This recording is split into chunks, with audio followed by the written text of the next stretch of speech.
Hey y'all, it's Nikki. So, been getting a lot of questions here at lambing time again about how I'm checking to see if my lambs are full or not. And when I'm tubing them, how am I tubing them? What am I doing for success? So, I'm just gonna give you a little example here. This lamb here is out of a set of twins that was born yesterday, and she is not very full. So, what I'm doing to see if the lamb is full or not is I'm gonna hold them by the front legs like this. So if you were holding it, you would literally be looking at it like that. I'm going to hold her like this, and I'm going to look straight down at her. By looking straight down at her, I'm seeing the angle of her belly. But even in the camera, you can see how, whoops, easy little one. You can see how narrow and concave her belly is. This lamb is very, very empty. So although I could start trying, whoops, easy darling.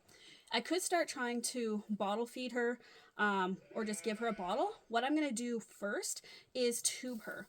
And that's going to guarantee she gets the exact amount that I want as quickly as possible. And then next time that I do a feeding, I will be actually trying her on the bottle. So what I'm going to do for success is I'm going to pinch the lamb slightly between my knees like this. Then I'm going to maintain one front leg and hold the mouth and the head still with with the rest of my hand. Then I'm going to take my tuber. Now this one here is really nice because it's all in one shot and I can have it pre-made to the amount that I want to give her. So in this case, it is about 150 mils. Then I'm going to go through the side of her mouth down like this. There we go. This is a gravity feed, so as long as I keep that container lower than the tube, she's not getting any air, she's not getting any milk. Then when I'm ready, I pick her up, I support her, and I raise that higher. So I can keep her low if I want, but as long as my container is higher than that, I can stabilize her. With the gravity feed, it's really nice because she's not going to be able to take more than she's able to. Meaning, I cannot overfeed this lamb easily, I should specify. Keeping an eye on where my milk is. There we go. Drop it down so that she's not getting any extra air. Pull it out. And, oops, easy there, baby. You can see how her belly has filled out. Now, I probably could have given her a little bit more. She was very, very empty.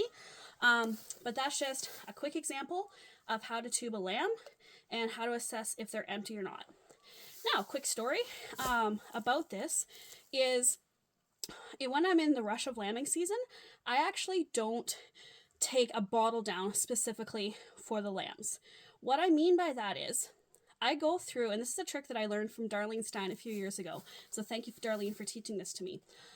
Something that she does in her flock of 800 is something I've implemented in my flock. Instead of taking a bottle down to check and see if the lambs are hungry, if they need colostrum, the whole 9 yards, she didn't do that, and I don't do that either. What she does, and what I am doing now, is tubing lambs. We check, we see if those lambs are full or not, and if they're empty or if they're not as full as they should be, we will just tube that lamb right away. Because I have so much experience at it, I haven't lost a lamb by accidental drowning since 2017.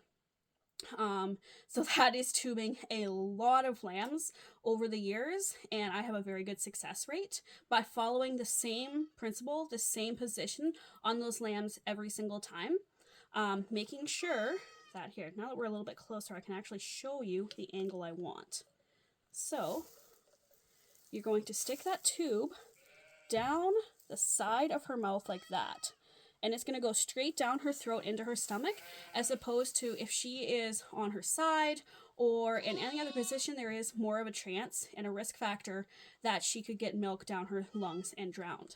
But by always checking to see if the lamb is full and then tubing them right away, not messing around with the bottle feeding, because some lambs are stupid. Sometimes they don't want to suck. You need to get that colostrum into them as soon as possible.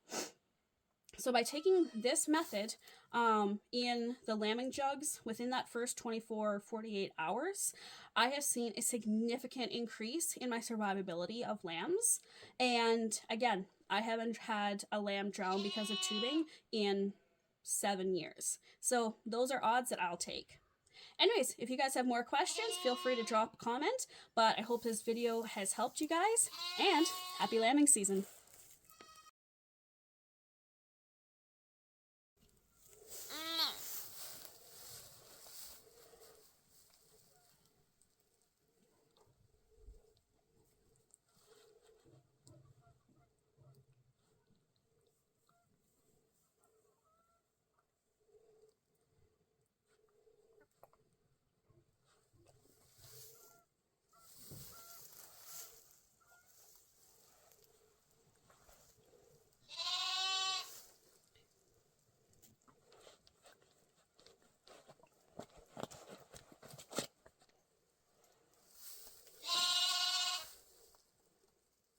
So you can actually see his belly expanding as the milk goes in there.